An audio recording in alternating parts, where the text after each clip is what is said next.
बृहस्पतिवार के व्रत की विधि। बृहस्पतिवार के दिन जो भी स्त्री पुरुष व्रत करें उनको चाहिए कि वह दिन में एक ही समय भोजन करें, क्योंकि बृहस्पतिश्वर भगवान का इस दिन पूजा होता है।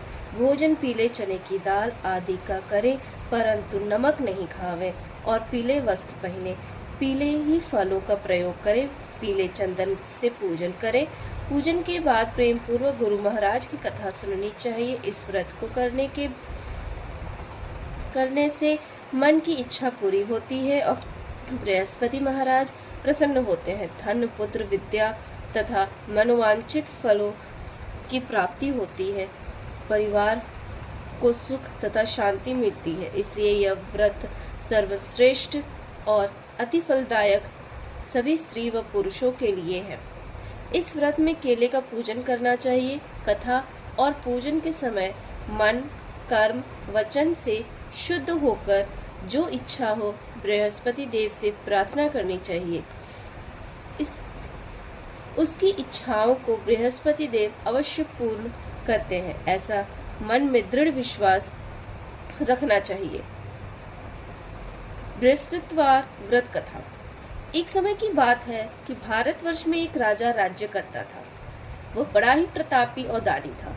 वह नित्य प्रति मंदिर में दर्शन करने को जाता तथा ब्राह्मण और गुरु की सेवा किया करता। उसके दरवाजे से कोई भी निराश होकर नहीं लौटता था। वह प्रत्येक गुरुवार को व्रत रखता एवं पूजन करता था। हर एक दिन गरीबों की सहायता करता था, परंतु यह बात उसकी रानी को अच्छी नहीं लगती थी। वह न व्रत करती और न किसी को भी एक पैसा दान में देती तथा राजा से भी दान करने को मना किया करती थी। एक समय की बात है कि राजा शिकार खेलने वन में गए थे। घर में रानी और दासी थी। उस समय गुरु बृहस्पति देव एक साधु का रूप धारण कर राजा के दरवाजे पर भिक्षा मांगने आए तथा भिक्षा मांगी। तब रानी कहने लगी, हे साधु महाराज, मैं इस दान पुण्य से तंग आ गई हूँ। मेरे से तो घर का कार्य समाप्त नहीं होता। इस कार्य के लिए तो मेरे पतिदेव ही बहुत हैं। अब आप इस प्रकार की कृपा करें कि सब धन नष्ट हो जावे तथा मैं आराम से रह सकूं। साधु बोले, हे देवी, तुम तो बड़ी विचित्र हो। संतान और धन से कोई दुखी नहीं होता, इसको सभी चाहते हैं। पापी भी पुत्र की और धन की इच्छा रखता है। अगर आपके पास धन अधिक हो तो भूखे मनुष्यों को भोजन कराओ, प्याव लगवाओ, ब्राह्मणों को दान दो, धर्मशाला बनवाओ, कुआं, तालाब, बावली, बाग बगीचे आदि का निर्माण कराओ, निर्धन मनुष्यों की कुंवारी कन्याओं का विवाह कराओ और अनेकों यज्ञ आदि कर्म करो। इस प्रकार के कर्म से आपका कुल और आपका नाम परलोक में सार्थक होगा एवं स्वर्ग की प्राप्ति होगी। मगर रानी इन बातों से खुश न हुई। वह बोली, हे साधु महाराज, मुझे ऐसे धन की आवश्यकता नहीं है जिससे और मनुष्यों को दान दूं तथा जिसको रखने उठाने में मेरा सारा समय ही बर्बाद हो जावे। साधु ने कहा, हे देवी, तुम्हारी ऐसी इच्छा है तो ऐसा ही होगा। मैं तुम्हें उपाय बताता हूँ, वैसा ही करना। बृहस्पतिवार के दिन घर को गोबर से लीपना, अपने केशों को धोना, केशों को धोते समय स्नान करना, राजा से कहना वह हजामत करावे, भोजन में मांस मदिरा खाना, कपड़ा धोबी के यहाँ धुलने डालना। इस प्रकार 7 बृहस्पतिवार करने से तुम्हारा सब धन नष्ट हो जाएगा। ऐसा कहकर वहाँ से साधु महाराज अंतर्ध्यान हो गए। रानी ने साधु के कहने के अनुसार वैसा ही किया। 3 बृहस्पतिवार ही बीते थे कि उसका सब धन नष्ट हो गया। राजा व रानी भोजन के लिए तरसने लगे तथा सांसारिक भोगों के अभाव से दुखी रहने लगे। तब राजा ने रानी से कहा कि हे रानी, तुम यहाँ पर रहो, मैं दूसरे देश को जाऊं, क्योंकि यहाँ पर मुझे सभी मनुष्य जानते हैं, इसलिए कोई कार्य भी नहीं कर सकता। देश की भीख परदेश की चोरी के बराबर है। ऐसा कहकर राजा परदेश चला गया। वहाँ जंगल जाता तथा लकड़ी काट कर लाता और शहर में बेचता। इस तरह जीवन व्यतीत करने लगा।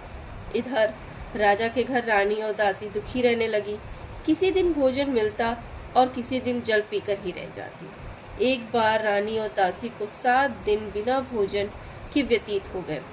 तो रानी ने अपनी दासी से कहा, हे दासी, यहाँ पास ही के नगर में मेरी बहन रहती है, वह बड़ी धनवान है, तो उसके पास जा और 5 से बेझर मांग ला, जिससे कुछ समय के लिए गुजर हो जाएगी।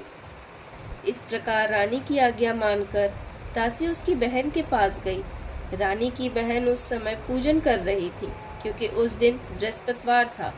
जब दासी ने रानी की बहन को देखा तो उससे बोली, हे रानी, मुझे तुम्हारी बहन ने भेजा है, मुझे 5 सेर बेझर दे दो। इस प्रकार दासी ने अनेक बार कहा, परंतु रानी ने कुछ उत्तर नहीं दिया, क्योंकि वह उस समय बृहस्पतिवार का व्रत कथा सुन रही थी। इस प्रकार जब दासी को किसी प्रकार का उत्तर नहीं मिला तो वो बहुत दुखी हुई एवं क्रोध भी आया और लौटकर रानी के पास आकर बोली, हे रानी, तुम्हारी बहन तो बहुत ही धनी स्त्री है, वह छोटे मनुष्यों से बात भी नहीं करती। मैंने उनसे आपका संदेश कहा तो उन्होंने कोई उत्तर नहीं दिया, मैं वापस चली आई। रानी बोली, हे दासी, इसमें उनका कोई दोष नहीं है। जब बुरे दिन आते हैं तब कोई सहारा नहीं देता। अच्छे बुरे का पता आपत्ति में ही लगता है। जो ईश्वर की इच्छा होगी वही होगा। यह सब हमारे भाग्य का दोष है। इधर उस रानी ने देखा कि मेरी बहन की दासी आई थी, परंतु मैं उससे नहीं बोली, इससे वो बहुत दुखी हुई होगी। यह सोच कथा को सुन और विष्णु भगवान का पूजन समाप्त कर एवं प्रसाद पाकर वह रानी बहन के घर चल दी और जाकर अपनी बहन से कहने लगी कि हे बहन, मैं बृहस्पतिवार का व्रत कर रही थी, तुम्हारी दासी गई थी, परंतु जब तक कथा होती है तब तक न उठते हैं न बोलते, इसलिए मैं ना बोली। कहो दासी, क्यों गई थी? रानी बोली, बहन, मेरे घर अनाज नहीं था, वैसे तुमसे कोई बात छिपी नहीं है, इस कारण मैंने दासी को तुम्हारे पास 5 सेर बेझर लेने के लिए भेजा था। रानी बोली, बहन देखो, बृहस्पति भगवान सबकी मनोकामना पूर्ण करते हैं, देखो शायद तुम्हारे घर में अनाज रखा हो। इस प्रकार का वचन जब रानी ने सुना तो घर के अंदर गई और वहां पर उसे एक बड़ा बेझर का भरा मिल गया। तब तो रानी और दासी को बहुत ही खुशी हुई। दासी बोली, हे रानी देखो, वैसे हमको जब अन्न नहीं मिलता तो हम रोज ही व्रत करते हैं, अगर इनसे व्रत की विधि और कथा पूछ ली जाए तो उसे हम भी किया करें। तब उस रानी ने अपनी बहन से पूछा, हे बहन, बृहस्पतिवार के व्रत की कथा कैसे है तथा यह व्रत कैसे करना चाहिए? रानी की बहन ने कहा, बृहस्पतिवार के व्रत में चने की दाल व मुनक्के से विष्णु भगवान का केले की जड़ में पूजन करे तथा दीपक जलावे, पीला भोजन करे तथा कहानी सुने। इस प्रकार से गुरु भगवान प्रसन्न होते हैं, अन्न पुत्र धन देते हैं, मनोकामना पूर्ण करते हैं। इस प्रकार रानी और दासी दोनों ने निश्चय किया कि बृहस्पति भगवान का पूजन जरूर करेंगे। 7वें दिन जब बृहस्पतिवार आया तो उन्होंने व्रत रखा, घुटशाला में जाकर चना गुड़ बिन लाई तथा चने की दाल से केले की जड़ तथा विष्णु भगवान का पूजन किया। अब भोजन पीला कहाँ से आवे? बेचारे बड़ी दुखी हुई, परंतु उन्होंने व्रत किया। इस कारण गुरु भगवान प्रसन्न हुए, थालों में सुंदर पीला भोजन लेकर आए और दासी को देकर बोले, हे दासी, यह तुम्हारे और रानी के लिए भोजन है, तुम दोनों करना। दासी भोजन पाकर बड़ी प्रसन्न हुई और रानी से बोली, चलो रानी जी, भोजन कर लो। रानी को इस विषय में कुछ पता नहीं था, इसलिए वह दासी से बोली, तू ही भोजन कर, क्योंकि तू हमारे व्यर्थ में हंसी उड़ाती है। दासी बोली, एक महात्मा भोजन दे गए हैं। रानी कहने लगी, वह भोजन तेरे लिए ही दे गए हैं, तू ही भोजन कर। दासी ने कहा, वह महात्मा हम दोनों को 2 थालों में भोजन दे गए हैं, इसलिए हम और तुम दोनों साथ भोजन करेंगे। इस प्रकार रानी और दासी दोनों ने गुरु भगवान को नमस्कार कर भोजन प्रारंभ किया तथा वे प्रत्येक बृहस्पतिवार को विष्णु भगवान का व्रत और पूजन करने लगी। बृहस्पति भगवान की कृपा से रानी और दासी के पास फिर धन हो गया तो रानी फिर उसी प्रकार आलस्य करने लगी। तब दासी बोली, देखो रानी, तुम पहले इस प्रकार आलस्य करती थी, तुम्हें धन को रखने में कष्ट होता था, इस कारण सभी धन नष्ट हो गया। अब गुरु भगवान की कृपा से धन मिला है तो फिर तुम्हें आलस्य होता है। बड़ी मुसीबतों के बाद हमने यह धन पाया है, इसलिए हमें दान पुण्य करना चाहिए। भूखे मनुष्यों को भोजन कराओ, प्याव लगवाओ, ब्राह्मणों को दान दो, कुआं, तालाब, बावली आदि का निर्माण कराओ, मंदिर, पाठशाला बनवाकर दान दो, कुंवारी कन्याओं का विवाह कराओ, धन को शुभ धर्म कर्मों में खर्च करो, जिससे तुम्हारे कुल का यश बढ़े तथा स्वर्ग प्राप्त हो, और इससे पितृ भी प्रसन्न होंगे। तब रानी ने इस प्रकार के कार्य करने प्रारंभ किए तो काफी यश फैलने लगा। एक दिन रानी और दासी विचार करने लगी, न जाने राजा किस प्रकार से होंगे, उनकी खबर नहीं मिली। गुरु भगवान से उन्होंने प्रार्थना की और भगवान ने रात्रि में राजा के स्वप्न में कहा, हे राजन, उठ, तेरी रानी तुझको याद करती है, अपने देश को चल। राजा प्रातःकाल उठा और मन में विचार करने लगा कि स्त्री जाति खाने और पहनने की संगिनी होती है, पर भगवान की आज्ञा मानकर वह अपने नगर को चलने के लिए तैयार हुआ। इससे पूर्व जब राजा परदेश चला गया था तो परदेश में दुखी रहने लगा था। प्रतिदिन जंगल में से लकड़ी बीनकर लाता और उन्हें शहर में बेचकर अपने दुखी जीवन को बड़ी कठिनता से व्यतीत करता था। एक दिन राजा दुखी हो अपनी पुरानी बातों को याद करके रोने लगा। तब जंगल में से बृहस्पति देव एक साधु का रूप धारण कर आ गए और राजा के पास आकर बोले, हे लकड़हारे, तुम इस इंसान जंगल में किस चिंता में बैठे हो, मुझको बतलाओ। यह सुन राजा के नेत्रों में जल भर आया और साधु की वंदना कर बोला, हे प्रभु, आप सब कुछ जानने वाले हो। इतना क्या, साधु को अपनी संपूर्ण कहानी बतला दी। महात्मा तो दयालु होते हैं। वह उससे बोले, हे राजा, तुम्हारी स्त्री ने बृहस्पति देव का अपराध किया था, जिस कारण तुम्हारी यह दशा हुई। अब तुम किसी प्रकार की चिंता मत करो, भगवान तुम्हें पहले से अधिक धनवान करेगा। देखो, तुम्हारी स्त्री ने गुरुवार का व्रत करना प्रारंभ कर दिया। अब तुम मेरा कहा मानकर बृहस्पतिवार का व्रत करके चने की दाल,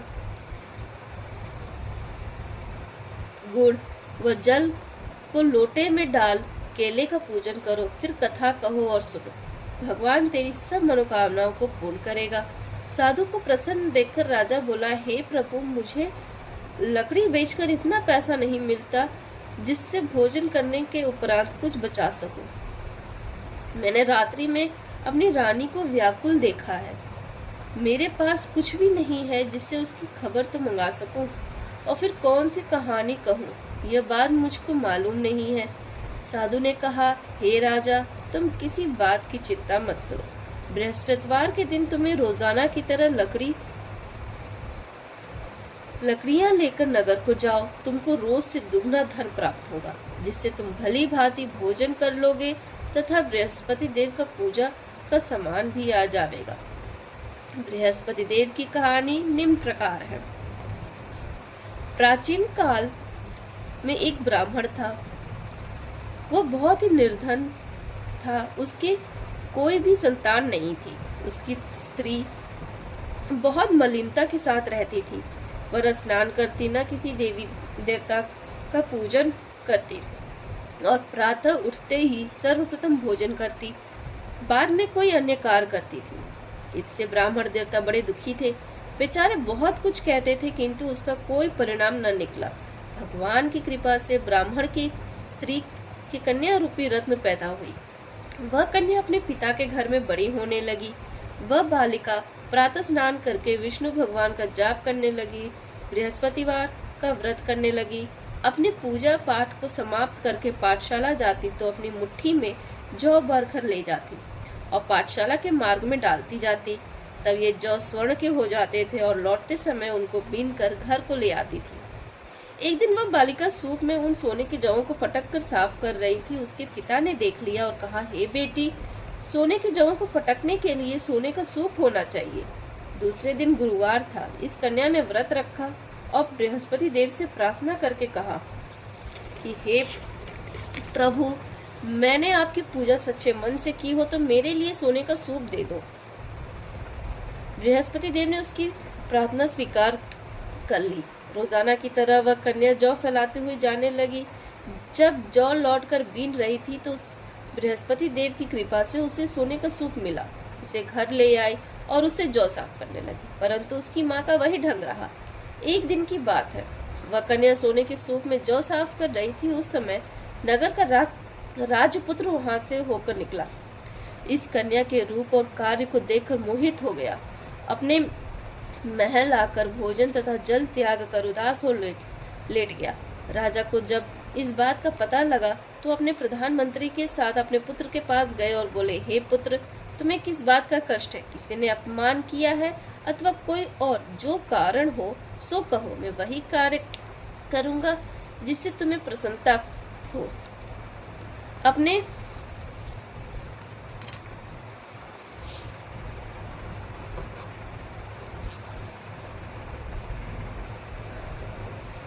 अपने पिता की राजकुमार ने बातें सुनी तो वह बोला, मुझे आपकी कृपा से ना तो किसी बात का दुख है और ना किसी ने मेरा अपमान किया है, परंतु मैं उस लड़की के साथ विवाह करना चाहता हूँ जो सोने के सूप में जौ साफ कर रही थी।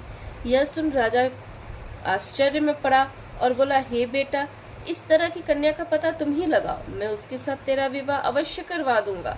राजकुमार ने उस कन्या के घर का पता बतलाया। तब मंत्री उस कन्या के घर गए और ब्राह्मण देवता को सभी हाल बतलाया। ब्राह्मण देवता राजकुमार के साथ अपनी कन्या का विवाह करने के लिए तैयार हो गए तथा विधि विधान के अनुसार ब्राह्मण कन्या का विवाह राजकुमार के साथ हो गया। कन्या के घर से जाते ही पहले की भांति उस ब्राह्मण देवता के घर में गरीबी का निवास हो गया। अब भोजन के लिए भी अन्न बड़ी मुश्किल से मिलता था। एक दिन दुखी होकर ब्राह्मण देवता अपनी पुत्री के पास गए। बेटी को अपने पिता को दुखी अवस्था में देखा और अपनी माँ का हाल पूछा। तब ब्राह्मण ने सभी हाल कहा। कन्या ने बहुत धन देकर अपने पिता को विदा कर दिया। इस तरह ब्राह्मण का कुछ समय सुख पूर्वक व्यतीत हुआ। कुछ दिन बाद फिर वही हाल हो गया। ब्राह्मण फिर अपनी कन्या के यहाँ गया और हाल कहा तो कन्या बोली, हे पिताजी, आप माताजी को यहाँ लिवा लाओ, मैं उन्हें विधि बता दूंगी जिससे गरीबी दूर हो जाए। वह ब्राह्मण देवता अपनी स्त्री को साथ लेकर पहुंचे तो पुत्री अपनी माँ को समझाने लगी, हे माता, तुम प्रातः काल उठकर प्रथम स्नान आदि करके विष्णु भगवान का पूजन करो, तब दरिद्रता दूर हो जाएगी। परंतु उसकी माँ ने एक भी बात नहीं मानी और प्रातः काल उठकर अपनी पुत्री व बच्चों के जूठन को खा लिया। एक दिन उसकी पुत्री को बहुत गुस्सा आया और रात को एक कोठरी में से सभी सामान निकाल कर अपनी माँ को उसमें बंद कर दिया। प्रातःकाल उसमें से निकाला तथा स्नान आदि करके पाठ करवाया तो उसकी माँ की बुद्धि ठीक हो गई और फिर प्रत्येक बृहस्पतिवार को व्रत करने लगी। इस व्रत के प्रभाव से उसकी माँ भी बहुत धनवान तथा पुत्रवती हो गई और बृहस्पति जी के प्रभाव से स्वर्ग को प्राप्त हुई तथा वह ब्राह्मण भी सुख पूर्वक इस लोगों को सुख को भोग कर स्वर्ग को प्राप्त हुआ। इस तरह कहानी कहकर साधु देवता वहां से लोप हो गए। धीरे धीरे समय व्यतीत होने पर फिर बृहस्पतिवार का दिन आया। राजा जंगल से लकड़ी काटकर नगर में बेचने गया। उस दिन अन्य दिनों से अधिक पैसा मिला। राजा ने चना, गुड़ आदि लाकर गुरुवार का व्रत किया। उस दिन से उसके सभी क्लेश दूर हुए। परंतु जब दोबारा गुरुवार आया तो बृहस्पतिवार का व्रत करना भूल गया। इस कारण बृहस्पति देवता बहुत नाराज हुए। उस दिन नगर के राजा ने विशाल यज्ञ का आयोजन किया तथा नगर में घोषणा करा दी कि कोई भी मनुष्य अपने घर भोजन ना बनावे, ना आग जलावे। समस्त नागरिक मेरे यहाँ भोजन करने आवे। जो इस आज्ञा को ना मानेगा उसे दंड दिया जाएगा। इस तरह की घोषणा संपूर्ण नगर में करवा दी गई। राजा की आज्ञा अनुसार नगर के लोग भोजन करने गए, लेकिन लकड़हारा कुछ देर से पहुंचा, इसलिए राजा उसको अपने साथ लिवा ले गए और ले जाकर भोजन करा रहे थे तो रानी की दृष्टि उस खूंटी पर पड़ी जिस पर उसका हार लटका हुआ था। वहां हार दिखाई नहीं दिया। रानी ने निश्चय किया कि मेरा हार इस मनुष्य ने चुरा लिया। उस समय सिपाही को बुलवाकर उसको कारागार में डलवा दिया। जब लकड़हारा कारागार में पड़ गया तो बहुत दुखी होकर विचार करने लगा कि ना जाने कौन से पूर्व जन्म के कर्मों से मेरे लिए यह दुख प्राप्त हुआ है, और किसी साधु को याद करने लगा जो कि जंगल में मिला था। उसी समय तत्काल बृहस्पति देव साधु के रूप में प्रकट हो गए और उसकी दशा देखकर कहने लगे, अरे मूर्ख, तूने बृहस्पति देवता की कथा नहीं कही, इस कारण तेरे लिए दुख प्राप्त हुआ है। अब चिंता मत कर। बृहस्पतिवार के दिन कारागार के द्वार पर 4 पैसे पड़े मिलेंगे, उनसे तू बृहस्पति देव की पूजा करना, तेरे सभी कष्ट दूर हो जाएंगे। बृहस्पतिवार के दिन उसे 4 पैसे पड़े मिले। लकड़हारे ने कथा कही। उसी रात्रि को बृहस्पति देव ने उस नगर के राजा से स्वप्न में कहा, हे राजा, तूने जिस आदमी को कारागार में बंद किया है वह निर्दोष है, वह राजा है, उसे छोड़ देना। रानी का हार उसी खूंटी पर लटका हुआ है, तू ऐसा नहीं करेगा तो मैं तेरे राज्य को नष्ट कर दूंगा। इस रात्रि के स्वप्न को देख राजा प्रातःकाल उठा और खूंटी पर हार देखा, लकड़हारे से क्षमा मांगी तथा राजा की योग्य सुंदर वस्त्र आभूषण देकर उसे विदा किया। गुरुदेव की आज्ञा अनुसार राजा अपने नगर को चल दिया। जब राजा नगर के निकट पहुंचा तो उसे बड़ा आश्चर्य हुआ। नगर में पहले से अधिक बाग, तालाब, कुएं तथा बहुत से धर्मशाला व मंदिर बन गए थे। राजा ने पूछा, यह किसका बाग व किसकी धर्मशाला है? तब नगर के सब लोग कहने लगे, यह रानी और दासी के हैं। तो राजा को आश्चर्य हुआ और गुस्सा भी आया। जब रानी ने यह खबर सुनी कि राजा आ रहे हैं तो उसने दासी से कहा कि हे दासी, राजा हमको कितनी बुरी हालत में छोड़कर गए थे, वह हमारी ऐसी हालत देखकर लौट न जाए, इसलिए तो दरवाजे पे खड़ी हो जा। रानी की आज्ञा अनुसार दासी दरवाजे पर खड़ी हो गई और राजा आया तो उन्हें अपने साथ लिवा लाई। जब राजा ने क्रोध करके अपनी तलवार निकाली और पूछने लगे, यह बताओ तुम्हें यह धन कैसे प्राप्त हुआ? तब रानी ने कहा कि हमें यह धन बृहस्पति देव के व्रत के प्रभाव से प्राप्त हुआ है। राजा ने निश्चय किया कि 6 दिन बाद तो सभी बृहस्पति देव का व्रत करते हैं, परंतु मैं रोजाना दिन में 3 बार कहानी कहा करूंगा तथा रोज व्रत किया करूंगा। अब हर समय राजा के दुपट्टे में चने की दाल बंधी रहती थी तथा दिन में 3 बार कहानी कहता। एक दिन राजा ने विचार किया कि अपने बहन के यहाँ हो आवे। ऐसा निश्चय कर राजा घोड़े पे सवार हो अपनी बहन के यहाँ चलने लगा। मार्ग में उसने देखा कि कुछ आदमी एक मुर्दे को लिए जा रहे थे। उन्हें रोककर कहने लगा कि अरे भाइयों, मेरी बृहस्पति देव की कहानी सुन लो। वे बोले, लो, हमारा तो आदमी मर गया है, इसको कथा की पड़ी है। परंतु कुछ आदमी बोले, अच्छा कहो, हम तुम्हारी कथा भी सुनेंगे। राजा ने दाल निकाली और जब कथा आधी हुई तो मुर्दा हिलने लगा, और जब कथा समाप्त हो गई तो राम राम कहकर वह मनुष्य उठ खड़ा हुआ। आगे के मार्ग में उससे एक किसान खेत में हल चलाता मिला। राजा ने उसे देखा और उससे बोला, अरे भैया, तुम बृहस्पतिवार की कथा सुन लो। किसान बोला, जब तक मैं तेरी कथा सुनूंगा तब 4 हरैया जोत लूंगा, जा अपनी कथा किसी और को सुना। इस तरह राजा आगे को चलने लगा। राजा के हटते ही बैल पछाड़ खाकर गिर गए और उसके पेट में जोरों का दर्द होने लगा। उसी समय उसकी माँ रोटी लेकर आई। उसने जब यह देखा तो अपने पुत्र से सब हाल पूछा और बेटे ने सभी हाल कह दिया। तो बुढ़िया दौड़ी दौड़ी घुड़सवार के पास गई और उससे बोली, मैं तेरी कथा सुनूंगी, तू अपनी कथा मेरे खेत पर चलकर कहला।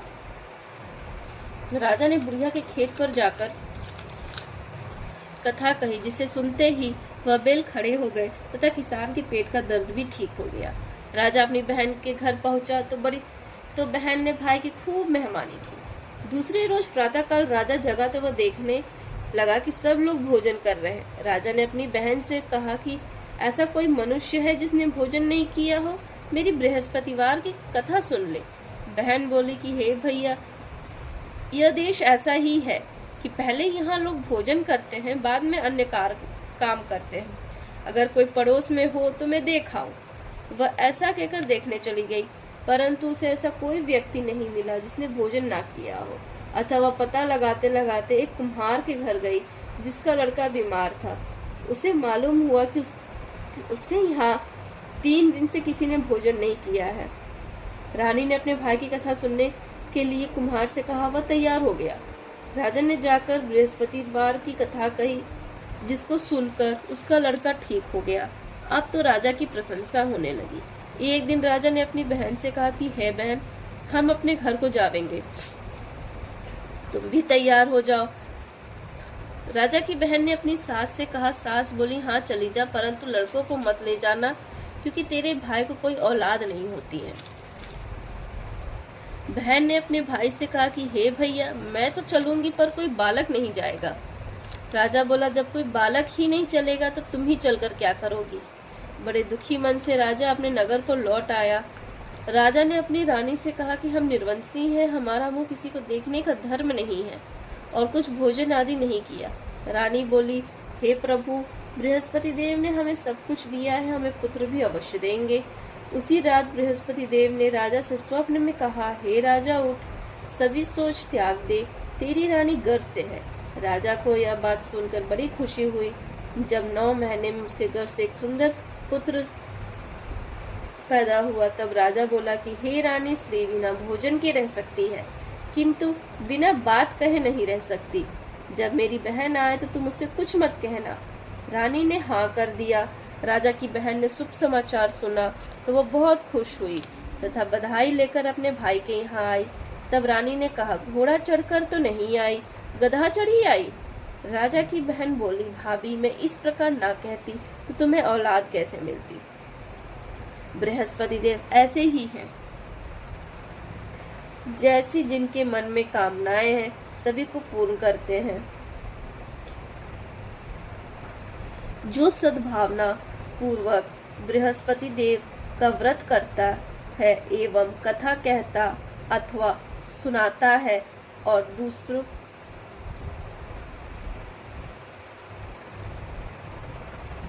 जो सद्भावना पूर्वक बृहस्पति देव का व्रत करता है एवं कथा कहता अथवा सुनता है और दूसरों को सुनाता है, बृहस्पति देव उसकी सभी मनोकामना पूर्ण करते हैं। भगवान बृहस्पति देव उसकी सदैव रक्षा करते हैं। संसार में जो सद्भावना से भगवान का पूजन व व्रत सच्चे हृदय से करते हैं, उनकी सभी मनोकामनाएं वे पूर्ण होती हैं। जैसे सच्ची भावना से रानी और राजा ने उनकी कथा का गुणगान किया तो उनकी सभी इच्छाएं बृहस्पति जी ने पूर्ण की थी। इसलिए सबको कथा सुनने के बाद प्रसाद लेकर जाना चाहिए। हृदय से उनका मनन करते हुए जयकारा बोलना चाहिए। बोलो बृहस्पति देव की जय, बोलो विष्णु भगवान की जय। आरती। ओम जय बृहस्पति देवा, स्वामी जय बृहस्पति देवा। छिन छिन भोग लगाऊं, छिन छिन भोग लगाऊं, कदली फल मेवा। ओम जय बृहस्पति देवा, तुम पूर्ण परमात्मा, तुम अंतर्यामी, स्वामी तुम अंतर्यामी।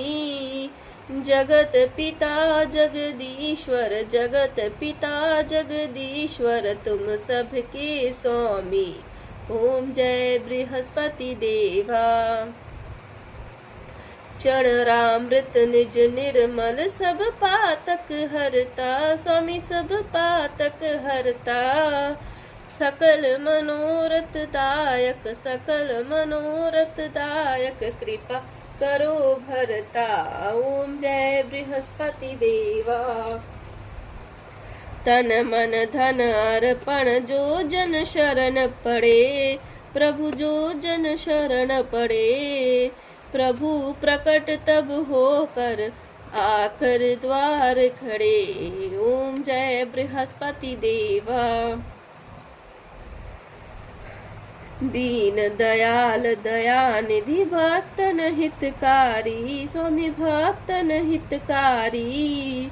पाप दोष सब हरता, पाप दोष सब हरता, भव बंधन हारी। ओम जय बृहस्पति देवा।